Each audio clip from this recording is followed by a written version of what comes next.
City of Freeport, Texas.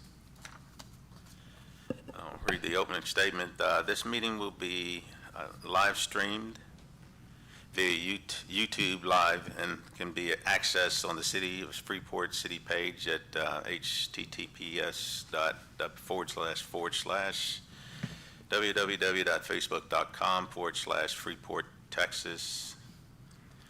Or by visiting another YouTube channel, which is www.youtube.com/@City of Freeport 8375/streams. In accordance with Section 551.043 of the Texas Government Code, this agenda has been posted to Freeport City Hall and distributed to the appropriate news media within the required time frame. All meetings of the Freeport City Civil Service Commission are open to the public. Public participation, written comments are invited on all open session business items. The Commission requests that any cell phones be turned off and set to vibrate. Members of the audience are requested to step outside to conduct a phone conversation. The council chamber is wheelchair accessible and special parking is available outside the building. If a special accommodation is required, please contact the Human Resources Director 72 hours in advance at 979-233-3526. Means call to order, and if we can give the standing. You want to give the invocation, Mr. Hernandez? You're not prepared? Okay, I'll take care of it for us. Perfect. Heavenly Father, we stand before you again here today as a Civil Service Commission for the City of Freeport, Texas. Bless the minds of the individuals here to conduct business on behalf of the city and the city employees. God, continue to remember to temper our knowledge to things that are pleasing to you. Oh, Heavenly Father, we ask that you guide our hearts and you guide our minds on things that are righteous, that are right, in the best interest of the employees and the city in and of itself. Father, we ask you for all the things that you have given us. We continue to bless you and honor you and say thank you for the good things and also the trials and tribulations that teach us humbleness and perseverance. We ask all these precious things in your Son's name. Amen. Amen.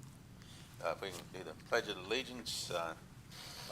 Pledge allegiance to the flag of the United States of America and to the republic for which it stands, one nation, under God, indivisible, with liberty and justice for all.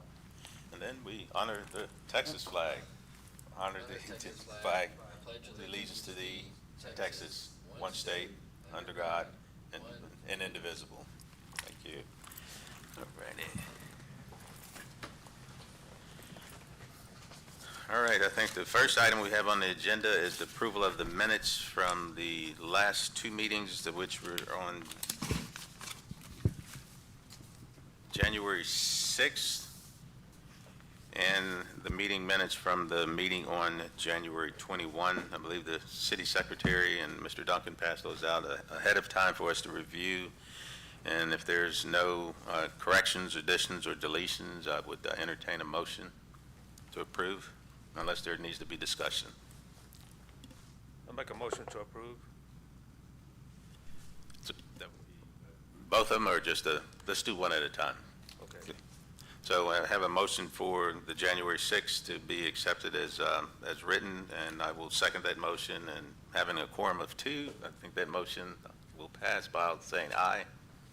Aye. Aye.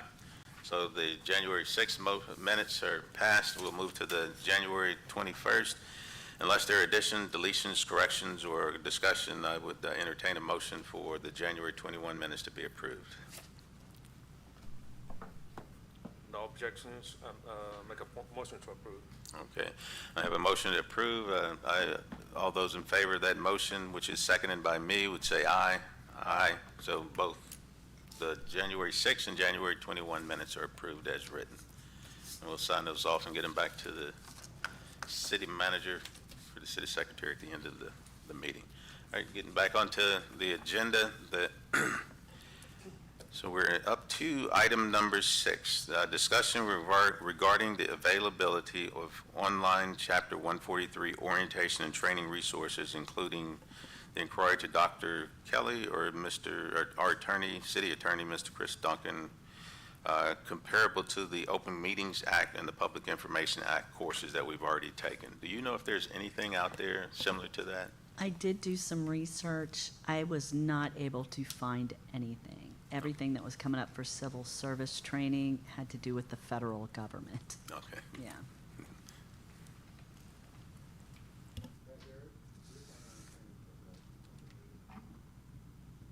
They've done those trainings, yes.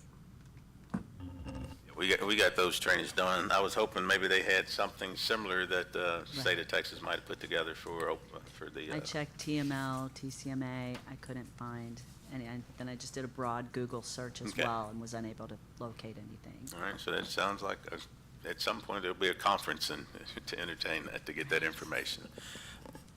All right, so with that, no information to meet those requirements, we'll move on to the next item, which was item 7, discussion with Dr. Kelly regarding the city's Human Resources Department's capacity to provide administrator or operational support to the Civil Service Commission.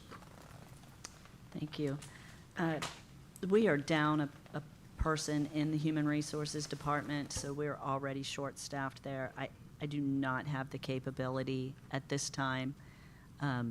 Our Human Resources Coordinator did go to the conference that was recently held in Waco, I believe. She polled some of the jurisdictions that were there. The majority of them, 14 out of 16, do use their Human Resources Department. However, there were 2 instances. One hired a civil service coordinator, and then a second one, it looked like Balch Springs uses their chief administrative officer to provide the support. So they use their chief financial officer to do the support? Well, when I think of a chief administrative officer, that's akin to a city manager. So, Yes. Yeah, Oh, so that would be you. right. Now, given all the duties you currently have, do you have the capacity to assist? I think between 2 a.m. and 3 a.m. I could dedicate to. So that would be a no. Okay, I guess the second question I would then have on discussion is, does the city have the capacity or a contract with a temp service where you can have hired temporary clerical support We do. We do have that capability. that would be able to assist the Civil Service Commission and take some of the workload off of, We could put that requisite in to see what kind of experience they have with the staff they have on their roles. Mhm. We could look at that. Yeah. Mr. Duncan, you have any suggestions? Well, I did, there were several human resource type of companies at the conference. Unfortunately, I don't know that many of them are nearby, but I'm going to follow up with them and see if they have some recommendations as far as, qualifications and information like that. I don't know if any of them have contract services, but I think that at least for this initial few months, most of the task will be primarily like secretarial type tasks, Correct. right? So I don't know if we can make a request to the city manager and see, or if we do it directly to try to see. I mean, I know there are some temporary services here, companies here locally that have a lot of that have people. But I mean, I'm going to continue to follow up with those folks I've met at the conference and see if I can get any leads. But other than that, it probably makes more sense to, use a local temp agency, somebody that's nearby that, because it's going to be a temporary,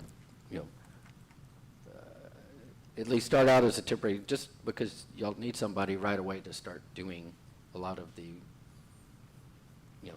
tasks as Right. far as accumulating documents and typing up things and preparing things, Yeah, and I will just speak for myself. A lot of the things that on the research side, I can accomplish without much clerical support.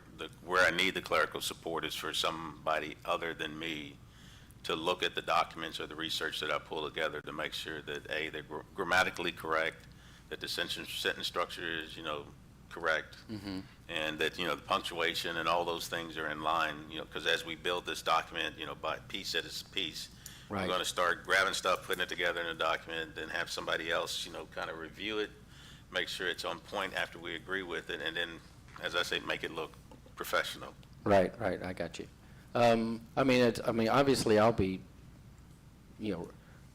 reviewing, everything that we put together. So obviously, if there's some, grammar or punctuation things, I mean, I'll just automatically notice that as a matter of course, right, from reviewing. But I mean, I think it's up to the, up to the commission as far as what they want to do. Right. If you feel like you need to get some sort of secretarial support, that's fine. And if you want to wait and see a little bit what happens with the HR department with the city, there'll be some delay. I don't know how long that will take, but that would be another strategy, right? Yeah, exactly. So, Mr. Hernandez, your thoughts? Yes, I also would like to make the cost as low as possible, without compromising efficiency. So if we think that even a temporary person is not needed, I think we should take the opportunity to save money. But again, without compromising the things that we wanted to accomplish. I do have one question about the prospective process as you see it, right? I mean, we have numerous sources of what other cities do, right? That we can look at and compare and contrast, right? Right. And so, with your plan moving forward, do you hope to have like, okay, here's when we come to each step, here's option 1, option 2, option 3. Let's the board looks at those and figures out which one works best for them, or is your intention like you'd like to just present a prepared proposition for each one, because that kind of affects the workload a little bit, right? Yeah. My goal would be is to hold, with the commission's, approval and concurrence, stakeholder meetings to get the input and ideas from the individuals that are going to be impacted by the rules that we put in place, being, the chief of police, Dr. Kelly, the chief of fire, the police officers, not all of them, at once, Right. and the firefighters. And then once we have kind of conceptually what they're looking for, because if we get buy-in from them, then and they have partner in the process, then they're connected and they have a legitimate reason to be for whatever goes into place because they help build it. Right.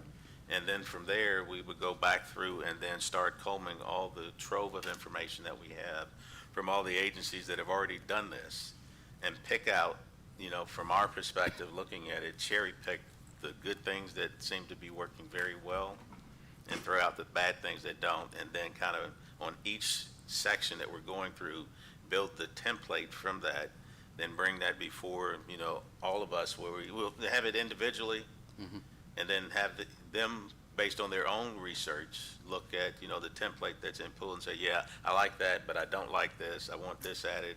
That piece was missing. And then we three finish out that section. Then once it's finished, we move that off, give it to somebody to make it look real pretty, and then we move on to the next section. And we just keep building Right. the puzzle until we get to the end and we have a finished product. Then we bring it all back together in one piece and then sit down and comb through it one more time to make sure we didn't miss any nuances, go back through, look at the research that we have to make sure something didn't drop off the table that, somebody really has a passion for because of their background. They want to see that in there, and then have that honest debate, and then hopefully before October 1, have something polished. Right. Okay. Yeah, I just want to kind of get an idea of how the accumulation would go, right? So we'd figure out how much word processing work will be required, right? So. Yeah, I think a lot of the word processing, I think, will happen between the three of us, myself, Mr. Jose, and Mr. Carey. And then we will send it to the city and say, okay, this is what we want to talk about. This is kind of where we've kind of landed individually, each one on that section, and then we'll kind of wordsmith it in here, get it to finalize, and then get a final product Okay. Stamp that approved, move on to the next section, and just keep rolling like that. Is the goal, or hope. That's my thought. But, Mr. Jose, you have a different perspective, Mr. Hernandez? I do, not a lot of differences than what you already mentioned. I think we got a couple of options here. We can, start building it on our own, or we can select one of the rules that other cities already have. I have one actually here printed out. And if we find one that we like, then we can go page by page on a program that is already built. This one, I believe, has 35 pages. Right. So we can either say, hey, are we going to work on 10 pages per meeting or 5 pages? And we can go page by page in the meeting, making changes. Obviously, we'll make an effort to read. Yes. Those particular pages. We don't have to read the whole thing. We can split it up and read 5 pages, however many, before the meeting. Have our things that we'd like to add or remove for only those five pages, and that's one of the options. Yeah. Or we can kind of go like we're doing it right now, but seems almost like we're starting from scratch. Yes, we're taking that info from other programs that are built, but I'm open to any of those options. Yeah, and I like that option of reading it, but so far that since we've come together or convened, I have probably reviewed 20 different Civil Service Commission templates that have been put in place, and each one of them has something unique and different that another one does not. So that's why, I think, on the backside of, and it's intensive upon us as the commissioners to, review as many different versions as we can, because we will find things that are, unique to some, where some cities say, we don't even want to entertain or deal with that. And by doing that, then we educate ourselves more knowledge. And then I like your idea, then once we zero in, we might look at 20, and out of those 20, Alvin might be it, and we say, hey, this is the one we want to focus on, and then we can do that line by line, to get there. Yes, sir, I agree. Another thing that I've noticed is that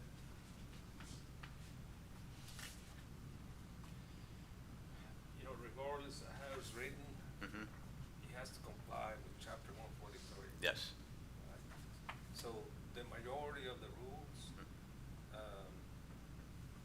are going to, the majority of these pages here are going to have to comply with 143. Right.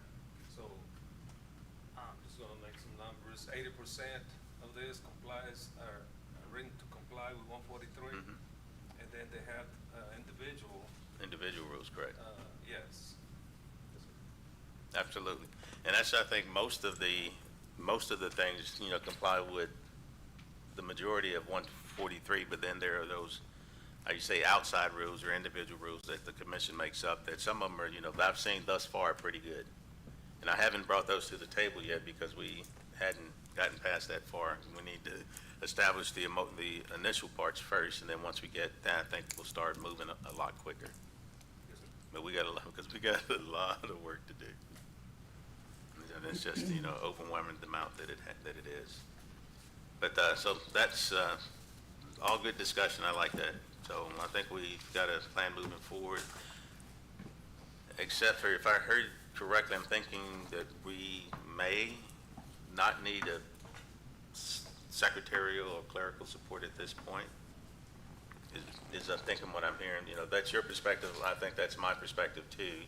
And I am, very conservative, and I don't believe in spending money that we don't need to spend if we don't have to.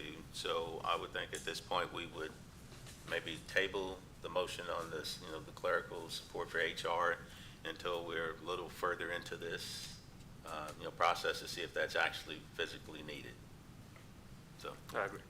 Okay, so I'm going to make a motion that we table item number 7 until we either reached the capacity where we clearly see that we need, as a civil service commission, that we need a clerical support or an HR director to help support us. Or at such time that the HR issues that Dr. Kelly has currently is resolved, and she can then gain the capacity to pick up some of that work. So with that, I got a motion. I'm going to get a second. I second. All right, with that, we all in favor say aye. So aye. Aye. So we're going to table item number 7. Moving over to item number 8, discussion of Dr. Kelly regarding the appropriate process of commissioners to interview the police chief, the fire chief, and concerning current departmental policies, practice related to, and then items A through E. Yes, thank you. So I gave this a lot of consideration, primarily because of the perception of undue influence that has been talked about by the chiefs on this process, and to keep you an independent board.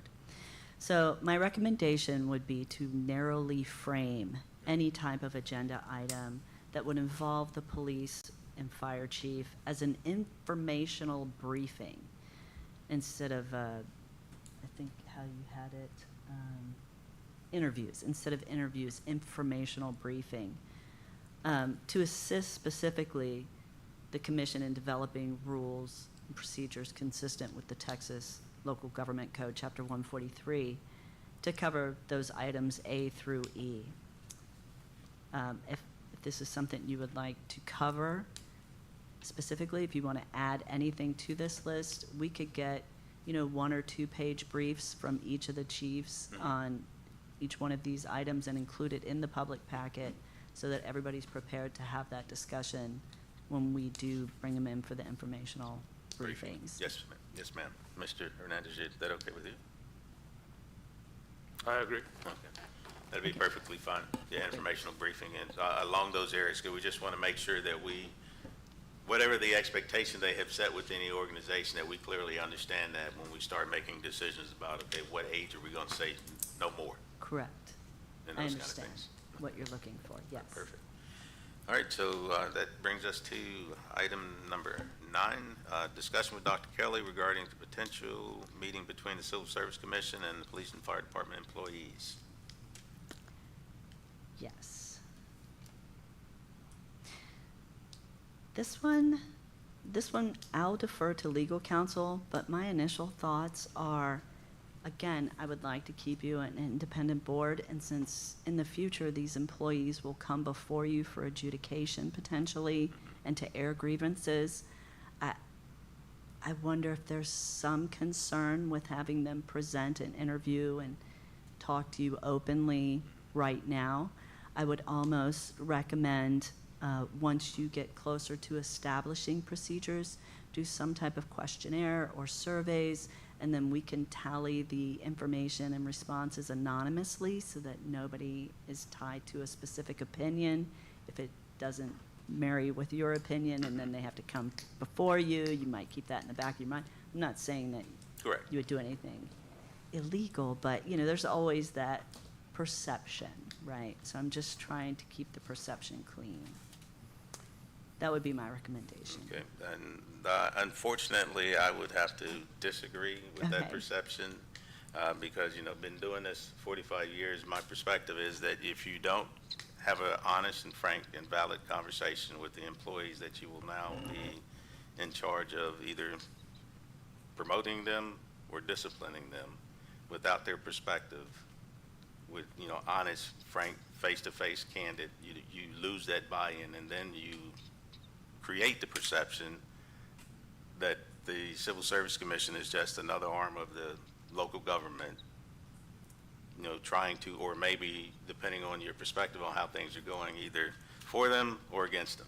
Mm-hmm. And, and by being independent, it clearly demonstrates to them, hey, we're trying to ascertain, okay, not saying we're going to, and it would be clearly noted that the meeting with you is not to make rules or do things on your behalf. We're trying to get your perspective, your opinion, and understand where you as an agency, because each agency has its own individual culture. Mm-hmm. And if you truly don't try to dig into that and understand it, then you can run afoul and, create more harm than good, or no neutrality. Well, it's completely your purview, Commissioner, so however you would like me to proceed with scheduling those, that's what I'm here for. I'm just kind of curious if we could talk about, like, maybe if it's possible at this point to talk about a real-world example, right? So, like, I'm trying to think of one of the local rules or something that you would say, hey, we would like to get the the police association feedback on.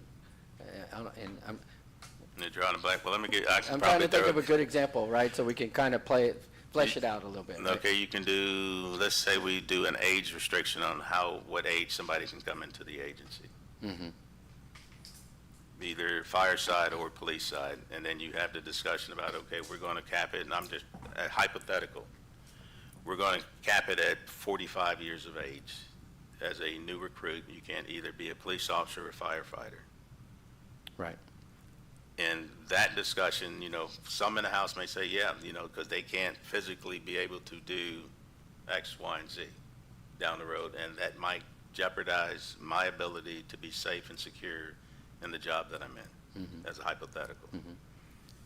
And we make that rule or that ruling, and I don't know if you know him, but there's a guy over in Lake Jackson called Jay Newton. He's pushing almost 60, 70 years old, and he's still doing the job, better than some 21-year-olds, Mm-hmm.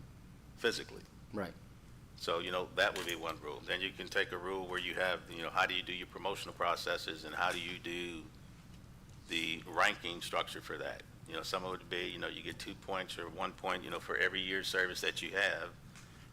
But if you come in and you're an excellent test taker, you can come in and smoke the test,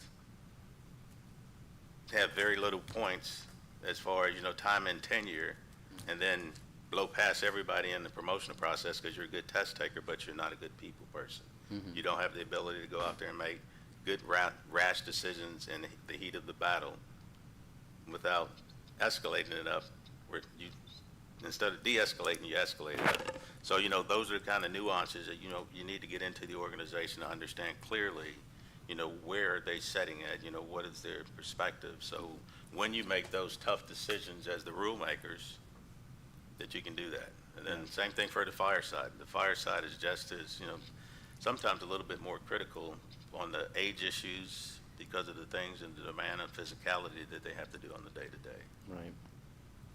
So just two quick examples that come right to the top of my head.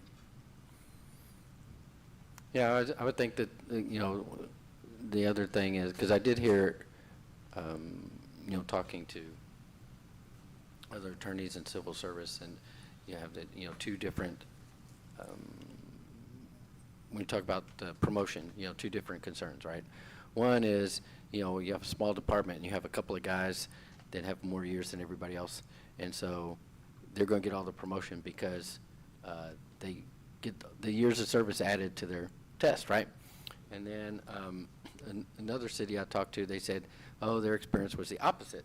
Like you said, the younger guys did much better on the test, and it didn't matter the years of service, right? Even the years of service added, the younger guys were much better test takers.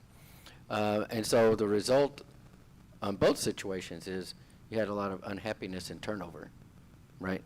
But the problem is,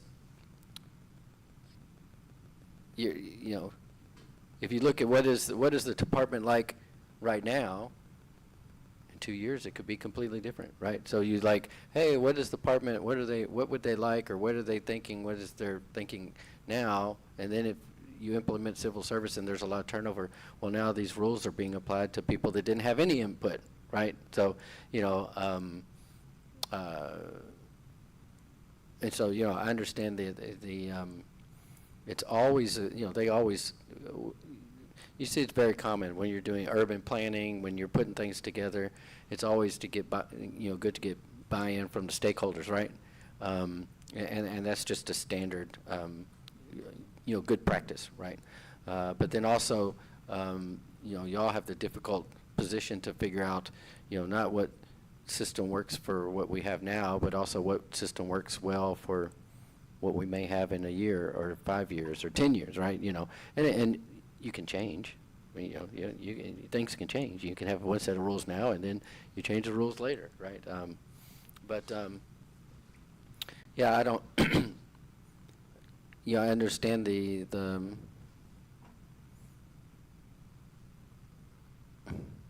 it's kind of a fine line to maintain the position of independence. Like, so let's say you have a police officer that in this session that says, well, you know, I'm an older guy and y'all are doing this and y'all are going to set these rules to, you know, give me a bad turn. So now, you know, you asked our opinions and you like those guys' opinions and you didn't like my opinion. So now I don't trust you guys. You know, if I come to you on an appeal, I know you're against me because y'all just don't like older people or y'all don't like younger people, right? You know, and so, you know, that's have a buy-in from the stakeholders. You may not have 100% buy-in, right? You know, and so, you know, that's the whenever you're in the position to be making judgment, right, and hearing grievances and so forth. You know, what Dr. Kelly said, there could be some situation where they felt like, well, that guy, you know, when we met with them at the very beginning, they were against, I'm just using age, young people, or they were against old people, right? And, you know, and so if you don't have the interaction, there's pros and cons both ways, right? If you don't have any of the interaction and try to get the stakeholder buy-in, and you say, hey, you know, we've looked at several different examples, and, you know, we think this is the best fit for the city, and less opportunity for people to have some sort of face-to-face, like, I didn't like the way that guy looked at me, or I think he doesn't like old people or young people or whatever, you know. So it's a difficult process.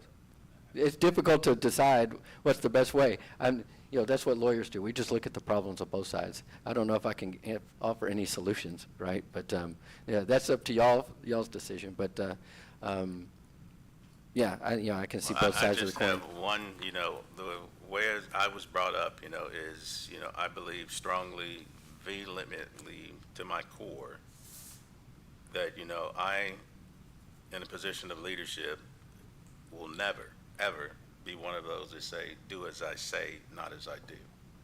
And the only way I can get to the I do is to ask questions. Right.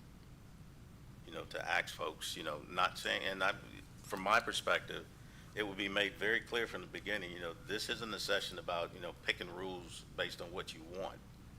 This is a perspective of getting an insight into how this organization functions, how this organization, from your perspective as the boots on the ground or the boots going into the firehouse or doing your job, and what are the things that you see are important to you. And then based on that, that gives us better knowledge, because knowledge is power. We can then take that knowledge, go back through everything we're combing through, look for things that are neutral but fair, and gives everybody the opportunity to have a career where they don't have to worry about, you know, and you pick the issue, old, young, you know, good test taker, not a good test taker, ability, you know, to handle the business, can de-escalate versus escalate. But the only way we can get that, I believe, and that's just, I'm, again, just one person, is by asking lots of questions. Right. And then from that questions, based on my, you know, 45 years, Mr. Hernandez 15 plus years in his position, Mr. Carey all the years he's got, then we use our educated process to come up with the best thing that we can for the citizens and the employees in the city of Freeport. Yeah. Well, I think as long as it's like you said, more of like a listening session, right? Without any discussion of any actual rules. Yeah, that's not about you rules. know, then that would you know, reduce the chance of anybody getting bad feelings, I guess, out of it. Right? That would be my perspective. I know Mr. Carey's not here, but Mr. Hernandez. Yeah, I think it's a sensitive issue. In my experience, getting buy-in, it can be a good thing. In my experience, being a time that I was a union member, part of the union, and now supervising union employees, it's very difficult to get 100% buy-in. Very, very difficult, if not impossible. And what happens is the group, was a handful, a group of people that are not getting the buy-in, they're not buying into it. A lot of times they tend to go around talking and spreading all these negative things, like you were saying, this guy looked me wrong, or he seems to be strict, or, and that a lot of times can create issues in that group of people. Absolutely. Right, and so it is a sensitive issue, as I mentioned. I think a listening session can be okay. You know, the listeners being us. But expressing our ideas or evaluating what they have to say, I think that can get out of hand pretty quick.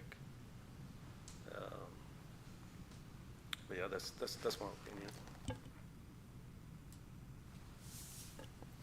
Yes, so what I'm hearing is that you're okay with a listening session and not a real discussion?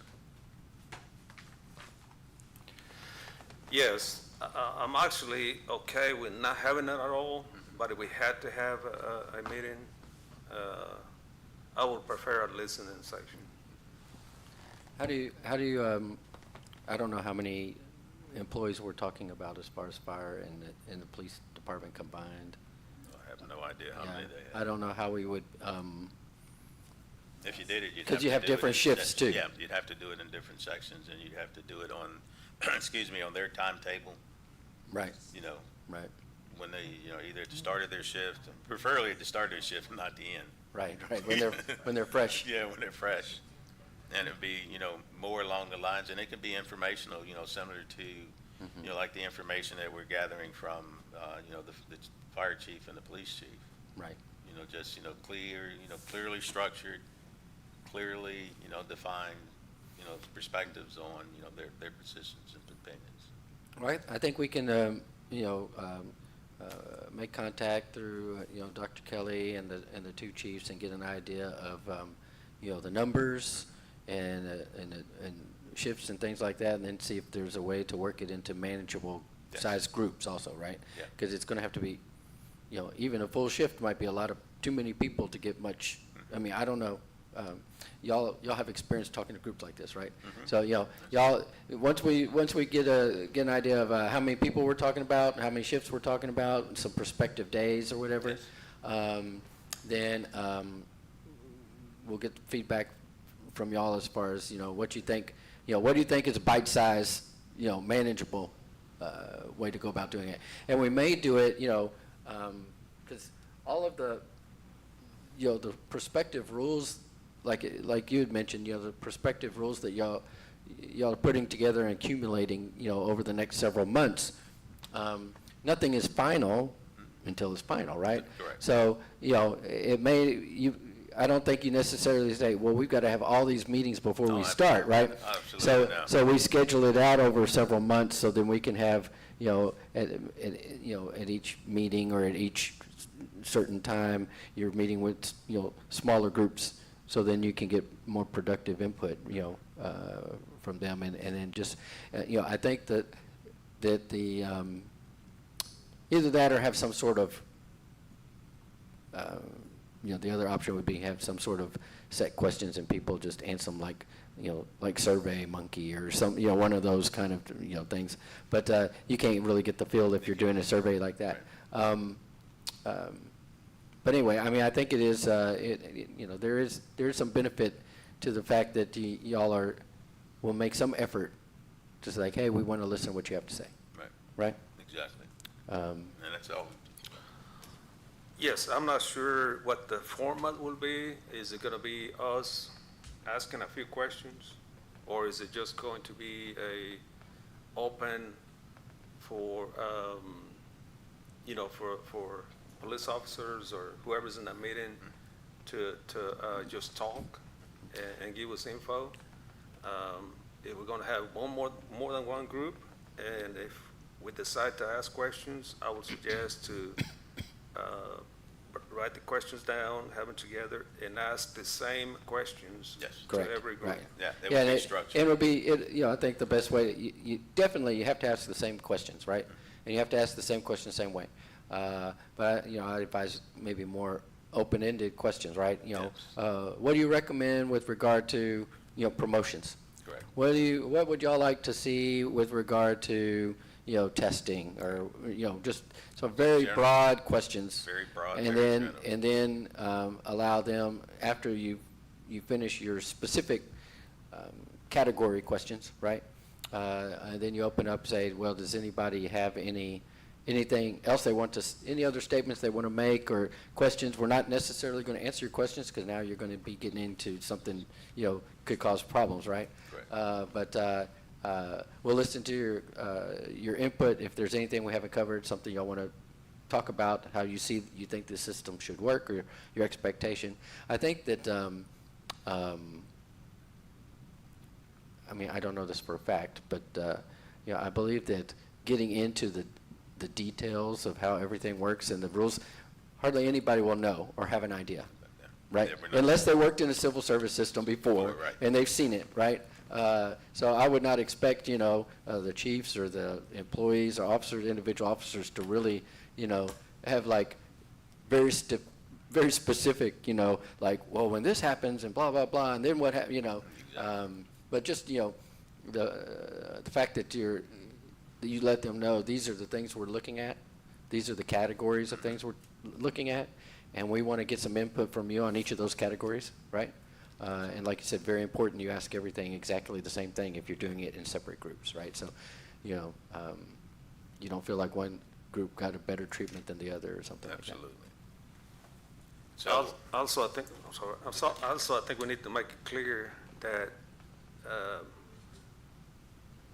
we're just looking for info and suggestions, right? We're not promising anything, anything. absolutely. So based on that, I guess with number 9, we will table that one, if you're in concurrence, Mr. Hernandez, until we can get more information from Yeah. Dr. Kelly on the schedule, the timeline, and the number of meetings and the size. Yes, sir. Is that okay with you, Dr. Kelly? Yes, sir. All right, thank you, man. All right, so that was good discussion and debate. I like that. We're getting some work done now. All right, moving on to item 10, discussion about the possible action regarding implementation of Texas Local Code, Section 143.006, Civil Service Commission, including appointment, vacancy, terms of commission. I've submitted a proposed stuff that I pulled and part of the research for the group and to Dr. Kelly. Mr. Hernandez had made some corrections to the document itself, and I think he has passed that out to everyone. And again, I'll just start by saying, the things that I pull are just opinions or things that I find as I go about doing the research. In no way is it a reflection by me saying this is the ultimate, that what we need to do or going to do. It's just as a discussion piece to start the conversation. And if folks see things that need to be changed, like Mr. Hernandez does, feel free to do that, because it's only just to help us get more grounded in what we're trying to do and get some traction and get some things accomplished. So we're looking at the 143 rules. One of the things we have to have in place is I know it's in the book itself as far as chapter 143, so this is our version to make sure that we have to go through, if I'm correct, Mr. Duncan, adopt each one of these as we go through in order to make our process of Civil Service Commission legal, or can we just go off of what's in the code itself? Okay, so, first, I have a question about,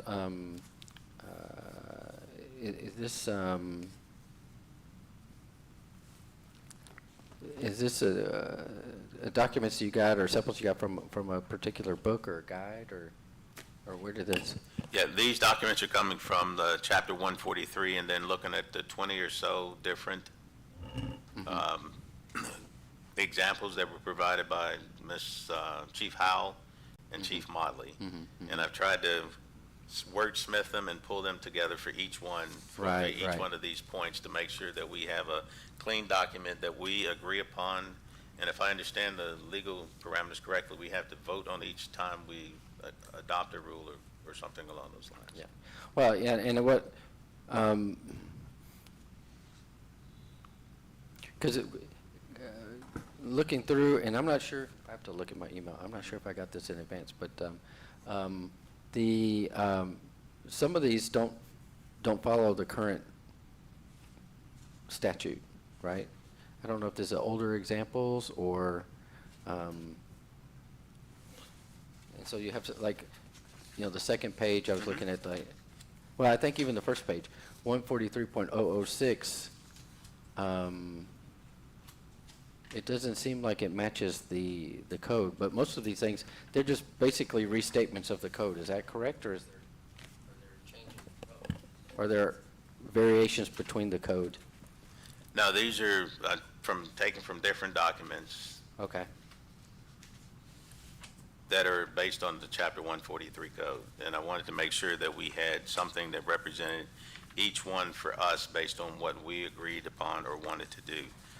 For instance, you know, how do you, for like number 11, 143.007, how many meetings can an administrator or a commissioner miss before, you know, the commission makes the decision that day? That commissioner has then given his or her resignation perspective, because we can't conduct business if we don't show up regularly. Right. You know, for those things. So that's what I went through, each one of these things when I do the research, to try and pull stuff out that we need to talk about. Or like, you know, how many minutes do we allow citizens' comments? Yes, sir. I think I looked at most of those, and what I realized is that probably all are in other cities' rules. So I'm not sure this is to the point where we have to make a decision, you know, do we continue working on each one, Okay. or do we select? Well, yeah, what I think, you know, for those items, and even though each one of these pages refers to a section of the code, but there are things in there that's not in the code, right? So, you know, I think that if y'all, you know, identify the specific things that y'all need to decide, such as, you know, attendance, right? And then once y'all discuss those specific items, right, then you have a motion and a vote, and you agree to add that to your working draft, I guess, right? I mean, I don't know. I guess things like attendance, though, might be important to, you know, decide now, right? Because, you know, so, but. And I know life gets in the way, and, you know, people have things that come up, but it's just, you know, there are certain things that as I went through, I saw were just, you know, red flags. Okay, you know, what are we doing in that perspective? Right. What's our rule going to be? And the intent of this was just to pull those sections out by themselves, Right. to bring them forward, for us to have discussion about them, and then, you know, to move forward. Not saying we're going to make a decision about them, but at least bring those critical things that I'm seeing that other cities have, Yes. that there needs to be some serious discussion about, you know, what direction do we want to go with that.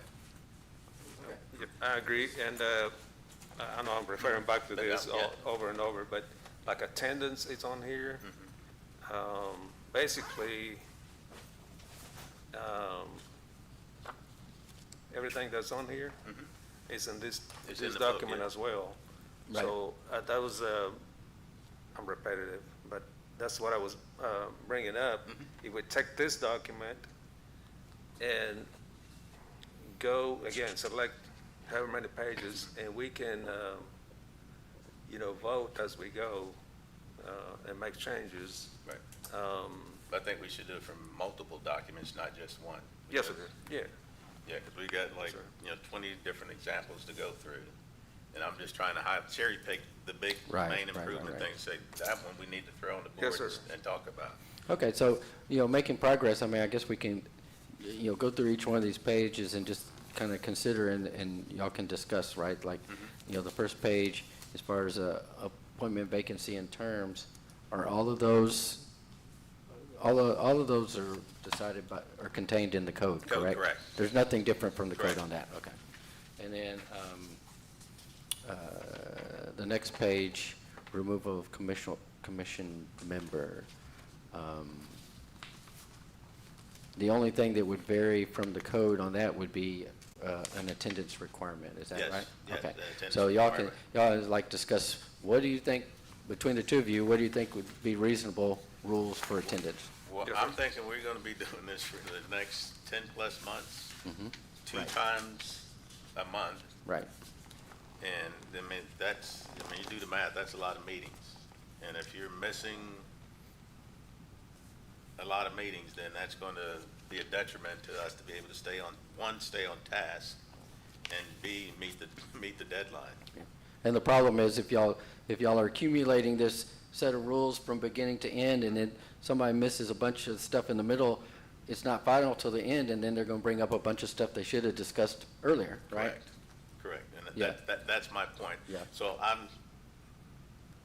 I don't want to be extremely overly harsh Right. or hard, but we made a commitment, and we made a commitment to the men and women of the fire department, and the men and women of the police department, that we're going to dedicate the time that we need to be here, to be present, to be in the moment, to do the things that we need to do to make sure that we have an equitable and fair process. So I'm thinking, we do the math real quick, we'll go 10 times 12, and, we got 10 months left. 10 months, 20 meetings. So we got 20 20 meetings. minutes. Yeah. What would be a fair number, do you think, that if, for somebody, because I know what life gets in the way, I know Mr. Carey, he's got a record service, and sometimes he's just got to go where he's got to go. I would say the missing the meetings should be someone not showing up in missing consecutive meetings, Okay. because you will lose continuity Correct. of what we're discussing. So my suggestion was 3 consecutive meetings, but I would like to exclude special meetings if we were to have any. Because I'll speak for myself, I still, have a full-time job, and things come up. And so it's a special meeting or last-minute meeting. The probability of myself not showing up is probably there, but there are 3 consecutive meetings. Okay, so how about if they don't miss 3, and then 3 consecutive, they miss 1, and then they miss, Yeah, you might have a total also. yeah, you might you have wanna a total pick a also. So I think we percentage? got to come up with A percentage of total meetings, so if Yeah. you're assuming 20 meetings, Yeah. 20%, so if you miss 4 meetings total, whether they're consecutive or Good not. Yeah, that makes sense. You okay with that, Mr. Hernandez? If they miss a total of 4, if they miss 3 consecutive, they're out, but if they miss 20% of all meetings, which is a total of 4, so 3 consecutive, and then they miss another one somewhere in that 20 meeting period. Okay, yeah, I'm okay with it. But if this is gonna be a rule, and right now we're having 2 meetings a month because we have all this work to do. Right. But what happens next year and the year after? Are we still gonna Yeah, have yeah, 2? so, you Yeah. you'll be able to go in and change the rule, right? So, you can say, this is our rule between now and October 1st. And then you pass another rule, once you finish all this stage and now everything's been implemented, you can make a different rule, right? Because y'all may only meet once a month, you might meet less than once a month, right? And so in that situation, That we can revamp the rules. Yeah, I Or agree. we may get to the point where we're not having to meet as often because the rules are in set, and then the only time we're coming together is when there's some kind of, either a promotional process, or we got some kind of disciplinary action, and it may be, I think their numbers are only 8 a year total between police and fire on discipline, and then a couple of promotions, so we could go back and change the rule. But I think it's critically important as we're moving through here, we have some accountability piece to hold ourselves accountable and make sure I got to get there because these folks are counting on me. But then we, the commissioners, hold each other accountable. I agree. Okay, so y'all, All right, so I'm make a motion. make a motion that we Adopt attendance. adopt the policies. attendance policy for the commission, and that the attendance policy would read the following, that if a member, commissioner misses 3 consecutive meetings in a row, then he would have tendered his resignation to the commission, or if he, in a totality between now and October 1, 2026, misses a percentage of 20% of the total meetings, which would be 4 meetings, then they would have tendered their resignation to the commission. Let's take out the percentage and just have a hard number, because you have 2 options, Okay? right? So somebody's missed 4, but then they'll say, well, we want to keep them, we'll add another meeting, right? So I think a hard number is better than that percentage. Percentage, okay. So I'd amend that motion to 3 consecutive meetings, they tendered your resignation, and 4 if they total. missed a total of 4 consecutive meetings over the course between now and October 1, 2026, they would have tendered the resignation to the commission. I second that motion. Okay, all those in favor, say aye. Aye. Aye, okay, motion carries on that one.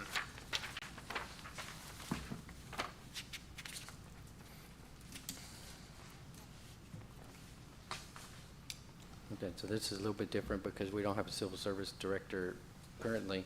Yeah, so we can Um, probably table that one for now. What do you think?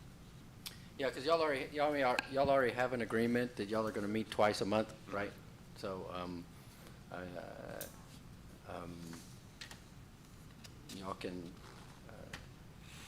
y'all can just go by that, gentleman's agreement.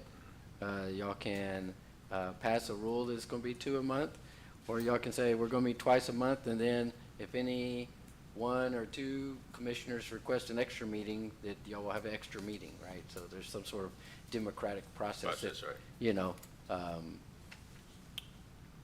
So those are the options, I guess, Or if you want to wait and say, hey, we're meeting twice a month, and if we need to change that rule, we'll, Change it down the road. because y'all could say, at the meeting, right? Right. We're at a meeting, and it's like, hey, we're meeting twice a month, we think we need a special meeting. Right. Or we need extra meetings to meet with the officers, right?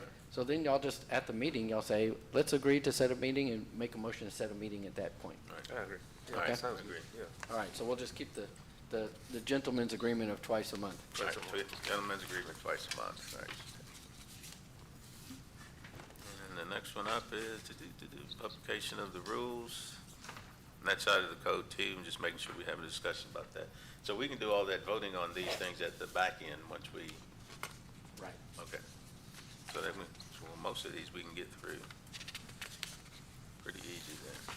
Well, this is something y'all need to cover now as far as public comment. Yes, so we need to figure that piece out on the public comments, how we're going to, establish that and what I mean, it's not contentious yet, but at some point, I'm sure it's going to get. It's possible, it's possible. Well, and as far as open meetings go, the thing to remember is, you have to have the opportunity for the public to comment. Correct. Your rule that you apply has to be fair, so that everybody has their chance to have what they say. You can do time limits. Also, it's important to know that as far as open meetings, the citizen comment cannot be a discussion between you and the person, right? Because, you can only talk about items that are on the agenda. Right. And y'all deliberate between you. You don't deliberate with the public, right? Absolutely. They're not on the board, right? So they don't debate, they don't get into the debate with you, right? Correct. And so, that is the time where the public gets to say whatever they want to say, and y'all sit back and listen to what they have to say, right? Absolutely. Thank And you so, very much. I think that there's different numbers. I think the city council has like a 4-minute limit. I think that's in the interest of being kind of homogeneous, right? Everything kind of being the same, that would be if y'all follow the suggestion of city council and have a 4-minute limit, I think that would be fine. That's probably recommended that it matches. And then there's different procedures I've seen in different city councils, different meetings. Sometimes I think it's the best idea is to have somebody sign, they have to sign up to speak, right?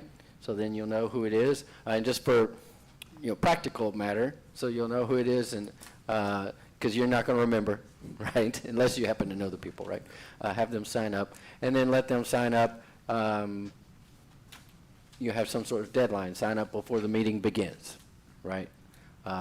Because you don't want to be in the middle of a meeting and then somebody says, hey, I want to comment about that. Well, citizen comment should take place at the beginning of the meeting, right? Because they're not deliberating with you, right? So, so you have a sign-in sheet, and then whenever the gavel drops, y'all pick up the sign-in sheet. The city council, they have actual, like kind of detailed forms and what are you going to talk about and everything.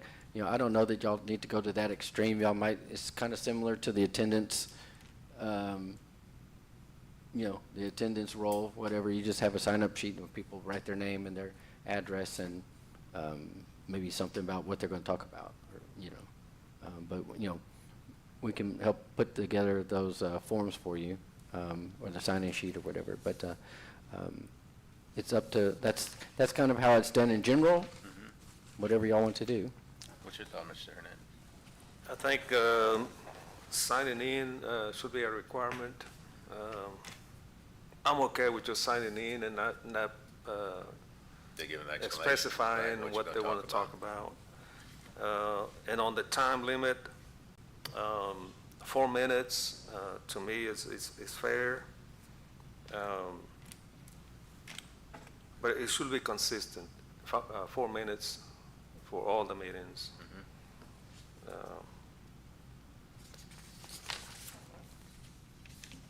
And then you want to require that they sign in before the meeting begins? Yep, I would think so. Yes, sir. All right, so you want to make a motion on that one? So,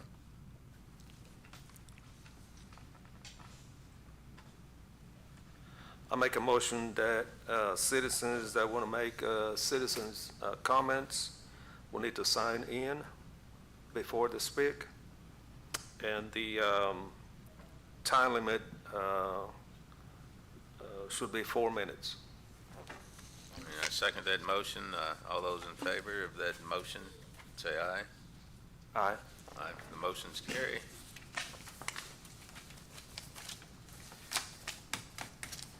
All right, so the next one, there's kind of all ranked together, and again, I just pulled this out of the other documents again to see if we wanted to adopt the Robbins Rules of Order. I don't know, Mr. Duncan, if you can speak to that, but I just think we need to have some kind of formalized process that when we, not that we're going to have a debate or a discussion or get into an argument, but if we do, but then there's a process to kind of manage that. Right.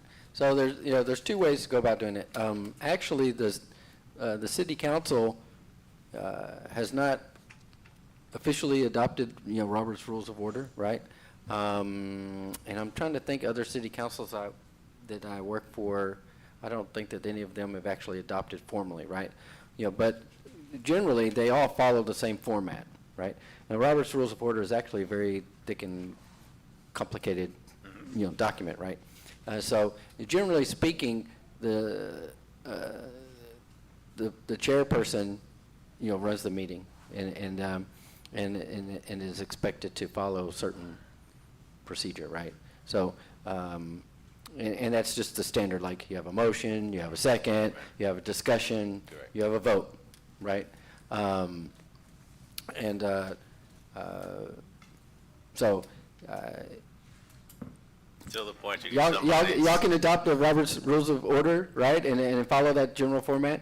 But then, if ever, and I don't expect, because you only have 3 people, so I don't expect it would become contentious. But if it ever does, don't be surprised if people are like doing super research and on page 143 they found some special, procedural rule to try to use, right? So anyway, that said, either way. Yeah, so I would, again, defer to your advice, because my fear, thinking long range is, if we get into an issue where there is lots of debate, at some point, I don't want to be here till 6 o'clock in the morning. Right. you know, going through stuff back and forth, there's a point where, you know, you get to, I won't say not discord, but you get to a point where it becomes repetitive. The person just keeps saying the same thing or same debate or same argument over and over and over again, and you get to a point where it's like, okay, there was nothing new in that. You hadn't brought any new information. People are, you know, stuck to whatever opinion or perspective they have. And They've then at already made some up their point, mind. Yeah, Yeah. we've got to call the question and Right, and right, move right. along. Yeah. But we just need to have something that we can agree upon before, if not so, you know, formalized as the Roberts Rule of Order, but some kind of gentleman understanding that, hey, you know, we're going to talk about this. You know, you get 2 times, I get 2 times, Kerry gets 2 times, and then at the end of those, you know, 6 times that we've had the discussion and nothing new substantive has come out of that, we either got to make a decision to either agree to disagree, call the vote, and then whatever it is, it is. Right. If we don't get it, it dies. Yeah, so your 2 options are, if you want to take action right now, your 2 options are, go ahead and adopt the Robert's Rules of Orders because it covers all those things. Say, we're not going to adopt the rules, but we'll let the chairperson leads the meeting, right? And controls the debate, right? But the problem is if the chairman don't want to listen to what you have to say, they'll just cut you off, right? So, you know, so I think there's nothing wrong with adopting Robert's Rules as official rules. That's fine. Yeah, but again, I don't want to overly make this more formalized than it needs to be, but I just want to make sure we put something on the back end just in case we do get to a contentious issue. Yeah, and yeah, from my experience, you know, nobody, you know, comes up and starts citing Robert's Rules unless there's a problem, right? I mean, everybody, just in the ordinary course, you're just going to run the meeting the way it usually, you know, you all loosely follow those rules, right? So it's really only a backstop that just in case there's trouble, right? So yeah, I'm okay with y'all. Y'all can adopt them. Good with adopting or Good with, or just normal? Just handling it like, man, hopefully we'll get through it? yeah, I really don't have a preference, to be honest with you. You make a motion, and, either way. You know. Okay. Okay. Well, y'all don't have to take action either. I really don't think we're gonna have a problem. I hear what you're saying, maybe the potential's there to have a problem. Right. I don't see it right now, but Okay, so for now, we'll just go with the gentleman's agreement that we'll conduct our business as normal, and if we get into issues, we'll have a discussion about adopting the Robert's Rules of Order down the road if necessary. And the other, you know, from my experience that I've seen is, whenever, you know, a group starts to adopt a bunch of special procedural rules because they're trying to, you know, stop a certain person in a certain situation, right? What happens is those rules apply to everybody, right? And so it's like okay, whenever you're in the group or in the majority, you know, you're like, hey, this rule's great, right? But then something changes now. It's like, oh, that rule is horrible, right? So, you know, if you the longer y'all can go with just, hey, we're just going to get along. We're going to conduct ourselves like adults. The better, I think. All right, so we're going to table that one.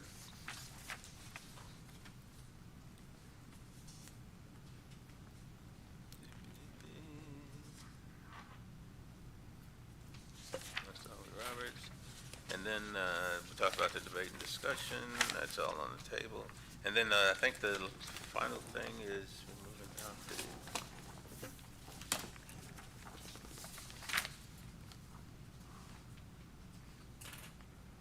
the implementation timeline. I think at the last meeting also that we handed that out just for you to have a look at, to kind of be like a mantra to keep us kind of on track for timing. And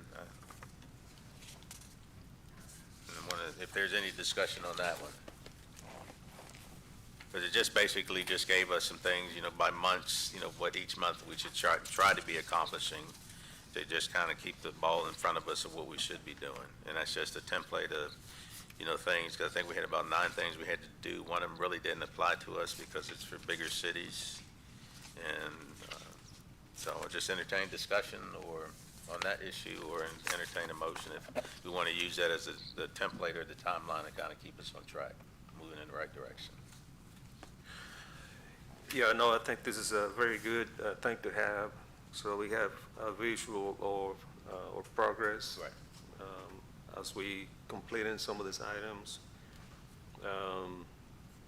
So, yeah, thank you for Okay. putting this together. All right, so I'm gonna make a motion that we use the timeline of implementation that was handed out to the commissioners last week. They've had a chance to review it and accept it as written, as a document we will use to keep us on track on our monthly tasks that we need to accomplish.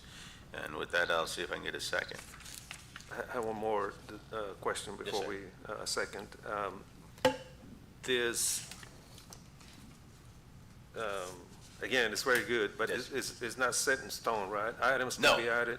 Yes, sir. Yeah, no, things can be added or deleted from it as we Yes, go, sir. if we identify additional things. So Yes, sir.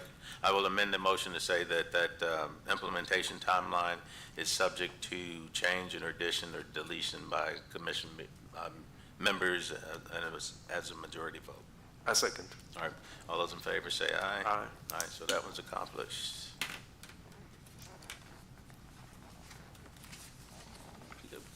Next item up is, yes, the quorum procedures. Do we have to vote on that, or is it based on the way we're currently set up for the three-person Yeah, it's vote? just it's based on the law, so, yeah. I Okay, don't so think based y'all on the can- law, that'll be the rule, then. So, and 19 would be the same thing, up to point number 20, regarding the establishment of HR's position of support. That's a table, because we're waiting to get more information from Dr. Kelly on that position, once they move to the direction of doing whatever they're doing, if they have the capacity to help us. And then, discussion 21, the city secretary. I know we discussed last time that, she did have some of the capabilities to continue to be the person of record for the city.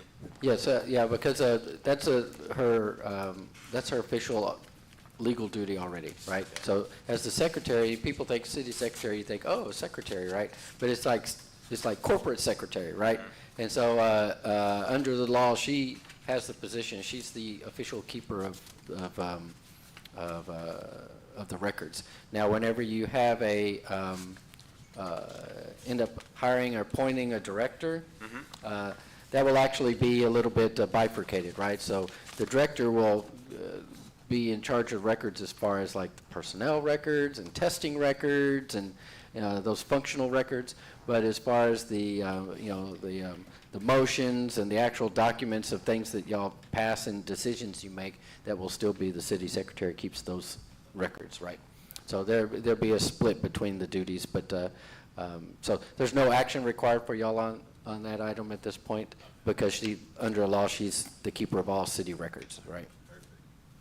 And then on 22, I think item 22, you were taking the bylaws that we had, and you're going to do some restructuring corrections. Yeah, so I actually, and it's something we're going to get to a little bit later, I guess, maybe, but I went to the conference in Waco, and I've talked to a few other city attorneys kind of in this area, geographic area, and about their experience, setting up the civil service commission and the processes, and so one of the attorneys that's I guess well known in the state for being specializing in this, Ms. Ganaway, and I think you might probably know, because I think y'all were both in Bryan or College Station somewhere yeah. at the same time, right? I had the opportunity to have quite a bit of conversation with her, and talk to her about coming in and providing service and consultation or whatever we need, to have someone that specializes in this field. I did not ask her, and I meant to, and now she's out of pocket. But from what I've seen, I don't know that we necessarily are required to have bylaws, right? Okay. And I think that a lot of those things, number one, most of the things in the bylaws are already included in the statute, and then those other items like we're talking about now, like conducting meetings and attendance and stuff, that, a lot of times those will be in bylaws when you have a corporate entity, right? But I think those will be probably, all those requirements will be incorporated in y'all's local rules, right? So I don't think that bylaws are necessary. I want to, because I've talked to some other cities and I looked at some other cities and they didn't have bylaws. But before I pass an ultimate recommendation on that, I'll certainly ask Ms. Ganaway about it, Okay. right? And like I said, I had some very good conversation with her up in Waco, and she's, she was a speaker on two of the 3 days, right? She gave 2 presentations, right? And so she knows, she's very well versed in everything related to this. So she would be a very good resource. I've already gotten a proposal from her and so forth. So. Okay, perfect. So we'll table that item Yeah. 22 until we hear back from you. Correct. All right, perfect. Then item 23 is I made a faux pas when I agreed to the 1st and the 4th of the month for our meetings. And I need to see if we can change maybe the second meeting to either a Wednesday or a Thursday. And then I know the city had something scheduled on the 4th. And as far as, I mean, I know it's difficult for everybody's, schedules to work out, right? Wednesdays, I have no conflict at all with anything. And I don't know if any of y'all had conflicts on Wednesdays, or if I noticed there's no conflicts with the city boards. I looked up. Yeah, the city's and clear on there's no, Wednesdays. we used to have charter commission on Wednesdays, but that's another 2 years from now. So we just finished that. So, if we could meet on Wednesdays, that would be beneficial for me, and whichever y'all want to do, 1st and 3rd, 2nd and 4th, it doesn't, however y'all want to do it. Yeah, the only thing I have on Wednesdays is the second Wednesday of the month, have Lions Club meeting. Other than that, I don't have anything. You said on that's the Wednesday. second? second. The Yeah. second. So y'all want to do like 1st and 3rd? 1st and 3rd, or 1st Wednesdays? and 4th, yeah, that'll work for me. Yeah. The 1st and 3rd or 1st and 4th, whatever. There may be benefit to having more time in between Yeah, the how about meeting. the 1st and the 4th? You think so? Yeah, it gives us more time to, Now that after the 4th to the 1st, it's going to be a quick turnaround. oh, yeah, that's right. So, you're not, 1st and 3rd will work. okay, all right. So if y'all make a motion and do that, that'd be cool. I make a motion to have our regular meetings on the 1st and 3rd Wednesday of the month. I second that motion. All those in favor, say aye. Aye. All right, so motion carries, so the new meetings will be the 1st and the 3rd. And then I've got a couple quick follow-up questions before to make sure I got them all covered. Oh, how was the Waco conference? That was number 1. Oh, it was cold. There was a lot of ice up in Waco, more ice in Waco than there was here, I'm pretty sure. But, we had good representation from the city of Freeport, and we had several folks from Freeport to attend the conference. And it was more HR, not really much civil service. Yeah, that's what I was looking for. But the speakers were good, and I think that the staff from the city that attended, I think there was a lot of beneficial information for them. Perfect. And I know we were asking from the last time on a potential budget for the commission. I think that was brought up. And I think either Dr. Kelly or you were going to identify tasks or operational things that, may be coming down the road, and see if you can attach some dollar figure to that to see if we need to establish a budget or not. I'll defer to Dr. Kelly on that. Dr. Kelly. I'm just the lawyer, I'm not the money man. And again, with the scope of our idea, me and Mr. Hernandez, Right. we are conservative. We don't believe in spending taxpayers' money frivolously. So if there's a way that we can accomplish it without having to do a budget, we're okay for now. But, thinking long-term, I don't know if that's a need or not. There have been some nominal costs already with the electronics and putting your office space together. It's not much, but when we deferred to putting a budget together, we were still waiting for your ideas on whether you wanted a director, whether we had in-house availability. But it sounds like you're going to do most of your work at this point. Yes. So, I mean, outside of IT support and office furniture, there's not many costs right now. Okay. So how do you, Dr. Kelly, how do you, what's the best way as far as workflow for the city? I mean, do they need to make written requests for expenditure, you know, like some sort of invoice or requests? Like I know last time they just said, had a vote, said, yeah, we want phones and blah, blah, blah. But what kind of procedure do you think will work best with the finance department? Well, we've already set up a fund in our accounting system for the Civil Service Commission. So we have places to code it to, so that's Great. good. That's a good start. We do have requisition forms that, you know, we could modify for the commission to use. Okay. I'm sure the same thresholds would apply to my signing authority as they do now for the commission. Is that correct, Chris? Okay. Okay. Alrighty. Sounds good. And I know we're working, Operation Coach got that one.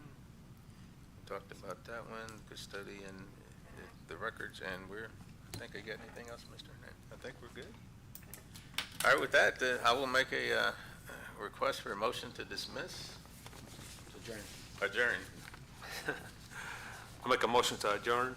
I second that motion. All those in favor? Aye. Aye, and we're adjourned. Thank you very much. I think we got through that one, yeah. I will get a silver turn.